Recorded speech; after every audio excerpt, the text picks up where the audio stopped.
السلام عليكم ورحمة الله وبركاته. الحمد لله رب العالمين، والصلاة والسلام على رسوله الكريم وعلى آله وصحبه أجمعين، أما بعد. قال النبي صلى الله عليه وسلم: تسحروا فإن في السحور بركة. متفق عليه.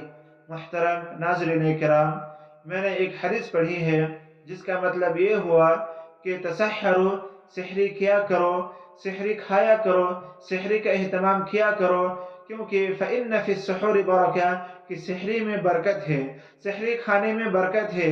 اس لیے ہم سب کو چاہیے کہ سحری کا اہتمام کریں، سحری میں کچھ نہ کچھ کھانا پینا چاہیے، سحری کا اہتمام کرنا چاہیے۔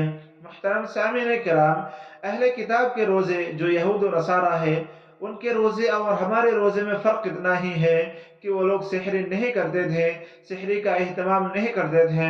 محترم سامعین کرام، چونکہ اگر انسان سحری نہیں کھاتا ہے یا پھر نیند زیادہ آنے کی وجہ سے اٹھ نہیں پاتا ہے، سحری نہیں کر پاتا ہے، تو انسان پورا دن یہ سوچتا رہتا ہے کہ کاش کہ میں سحری میں کچھ نہ کچھ کھا لیا ہوتا، کاش کہ میں سحری میں 10 منٹ پہلے اٹھ جایا ہوتا، کاش کہ میں سحری میں 2-4 کھجور ہی صحیح کھا لیا ہوتا، کاش کہ میں 1 گلاس پانی یا 1 گلاس دودھ ہی پی لیا ہوتا۔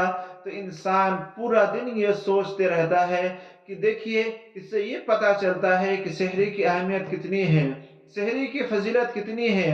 چونکہ سب سے بڑی چیز یہ ہے کہ اللہ نے سحری میں برکت رکھا ہے، اس لیے سحری کا اہتمام کرنا چاہیے۔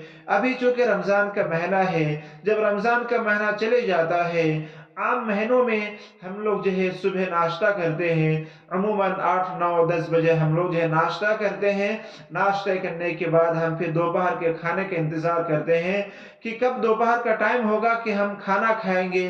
لیکن اس وقفے میں دیکھیے 3 سے 4 گھنٹے کا وقفہ رہتا ہے، لیکن انسان کو بھوک کا احساس ہوتا ہے، انسان شدید بھوکا ہوتا ہے، انسان بھوک سے ترسنے لگتا ہے، بھوک و پیاس سے انسان برداشت نہیں کر پاتا ہے۔ چونکہ دیکھیے رمضان کا مہینہ ہے، انسان سحری کرتا ہے، سحری سے لے کے انسان افطار تک جو ہے کچھ نہیں کھاتا ہے، صرف اور صرف اللہ رب العالمین کو خوش کرنے کے لیے، اللہ کو راضی کرنے کے لیے، یہ تقوی حاصل کرنے کے لیے انسان روزے رکھتا ہے۔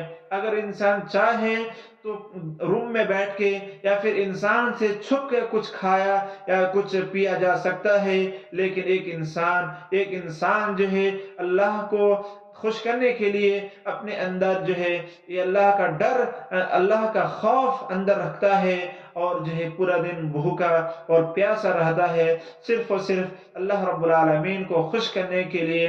اس لیے ہم سب کو سحری کا اہتمام کرنا چاہیے، کیونکہ سحری میں برکت ہے۔ اللہ سے دعا ہے کہ اللہ تعالی ہم سب کو روزے رکھنے اور خلوص للہیت کے ساتھ عبادت کرنے کی توفیق عطا فرمائے۔ السلام علیکم ورحمۃ اللہ وبرکاتہ۔